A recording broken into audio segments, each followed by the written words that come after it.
Мы знаем, что весь Европейский Союз отмечает День Победы 8 мая, так же, как это происходит в официальной Латвии. И, кстати, вчера, что было очень важно, впервые президент Латвии Андрис Берзинш и ветераны антигитлеровской коалиции вместе возлагали цветы на братском кладбище. Это все очень хорошо, это все очень правильно. И президент молодец.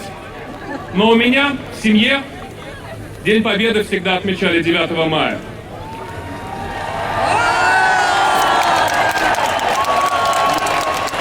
Оба моих деда фронтовика, один артиллерист, другой военный летчик, они отмечали День Победы 9 мая. Мой папа, который рассказывал мне, когда он был ребенком, как в последний момент они эвакуировались из Ленинграда, перед тем, как началась блокада, он тоже отмечал 9 мая.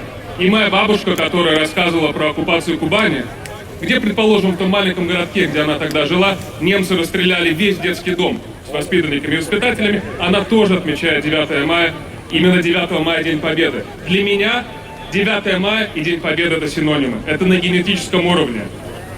Мои дети, мои внуки будут приходить.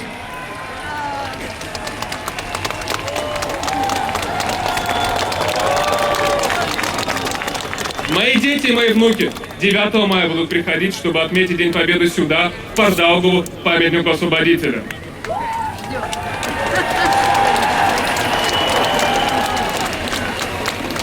Un tādu kā mēs, Latvija, Rīga ir daudz. Mēs mīlam Rīgu, mēs mīlam Latviju, mēs esam savas valsts patrioti, bet uzvaru par nacismu mēs atzīmēsim arī 9. māja, jo tas ir mūsu pienākums pret mūsu tēviem un vectēviem. Jo tie cilvēki, kas neciena savus karavīrus, viņi nav pelnījuši, lai cienītu arī viņus. 8 мая будем поздравлять своих европейских друзей с Днем Победы. Но всегда 9 мая мы будем встречаться здесь, вне зависимости от погодных условий, вне зависимости от того, что происходит, будний день или выходной, 9 мая здесь.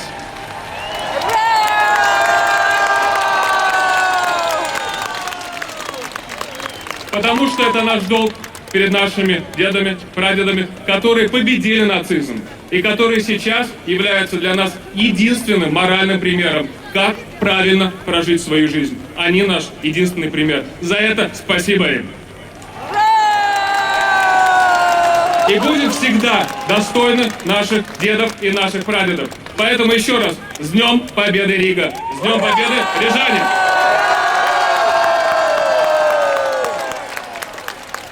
Большое спасибо Нилу Ушакову!